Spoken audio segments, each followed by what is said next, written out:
You're standing at your window this morning, coffee in hand, half awake, and there's a bird on your fence. You glance at it, it glances back, you think nothing of it and walk away. But what if that bird didn't? What if it stayed exactly where it was, watching the space you just left? Because it already knows your face, your routine, and something about you that you've never once considered? Most people never find out what that means. Today you will. We've called them bird-brained for centuries.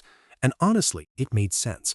Small skull, hollow bones, a brain the size of a walnut. What could possibly be happening in there? We assumed instinct. We assumed emptiness. We assumed that the bird on your fence was simply passing through, indifferent, unbothered, completely unaware of you as anything more than a shape in a window. That assumption is wrong. Profoundly, almost embarrassingly wrong. Because what researchers have quietly uncovered over the last 2 decades doesn't just challenge what we think about birds. It challenges what we think about connection itself, about what it means to be noticed, to be remembered, to matter to a mind you never thought was paying attention. By the end of this, you won't look at a bird the same way again. I promise you that there's probably one bird that keeps coming back to your yard. Same spot, same branch, same quiet stillness.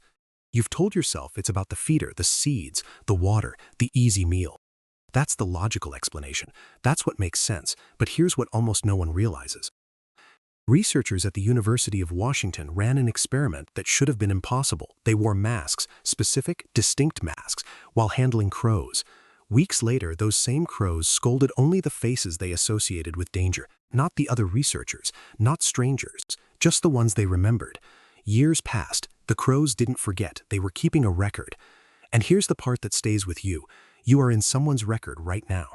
A small, watchful mind has filed away your fate, your presence, your pattern. You are known. Not by accident, by choice. Have you ever walked outside and noticed the yard had gone completely quiet?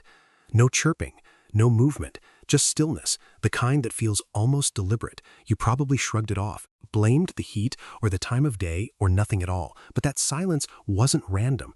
What most people don't realize is that birds run a real-time alarm network. Invisible, coordinated, and remarkably precise. The moment something shifts in their environment, the signal travels. One bird reads it, then another. Then the whole yard holds its breath together. Indigenous trackers have read this silence for generations. Military scouts are trained to notice it. They call it bird language, and it carries more information than most people will ever learn to decode. Here's where it gets interesting, though. You've been receiving these messages your entire life, every quiet yard, every sudden stillness. Something was being communicated, and you were standing right in the middle of it, never quite knowing the language. Imagine what else you've been walking past. Picture this. A single crow perched motionless beside another that has died, not eating, not moving on, just staying. You'd walk past it and feel something you couldn't quite name, something uncomfortably familiar. That feeling is recognition, because what researchers have documented in crows, magpies, and several other bird species isn't instinct. It isn't territorial behavior or confusion. Biologist Mark Bekoff, after years of studying animal emotion, classified it plainly: mourning behavior. Magpies have been observed placing grass beside their dead.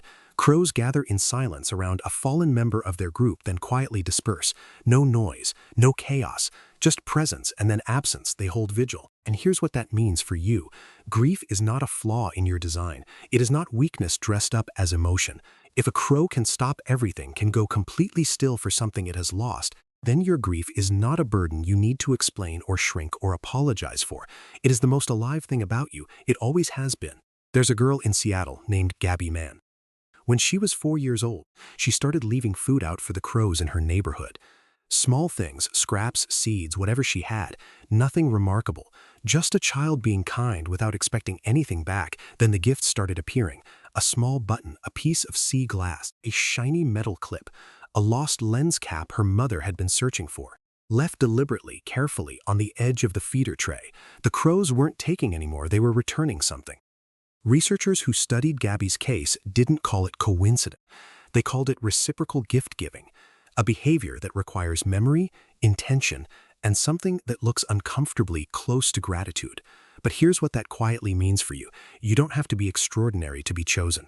You don't have to be loud or impressive or endlessly giving. You just have to show up. Consistently, honestly, with even the smallest offering. Trust, it turns out, recognizes itself. Across any distance, across any species, think back to a hard season in your life. Maybe it was recent. Maybe it still is. You were sitting outside, quiet, still, not really present, and a bird landed nearby. Closer than usual, it didn't startle, didn't rush. It just stayed in that unhurried way that felt different from every other time.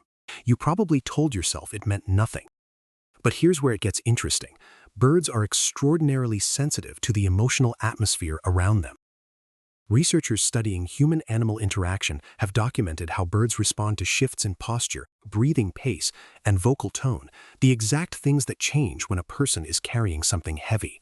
Your stillness in grief reads differently than your stillness on an ordinary afternoon. Something in their ancient, finely tuned awareness registers the difference, and that's where things start to change. Because what if that bird that stayed didn't stay by accident? What if your quietest, hardest moment was seen by something small and wild and completely without judgment? You were not invisible, not even then.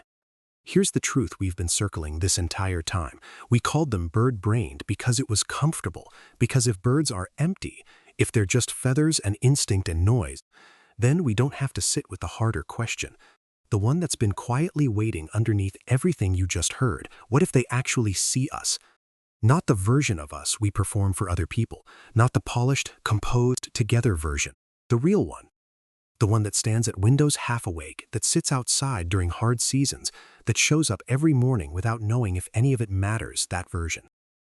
They've been watching that one, the face they memorized, the silence they held, the gift left on the ledge, the vigil kept without being asked, the moment they stayed when you needed something to stay. Every single one of those was directed at you specifically. Not the yard, not the feeder you, in a universe that can feel vast and indifferent and completely unbothered by your existence. Something small looked in your direction and remembered.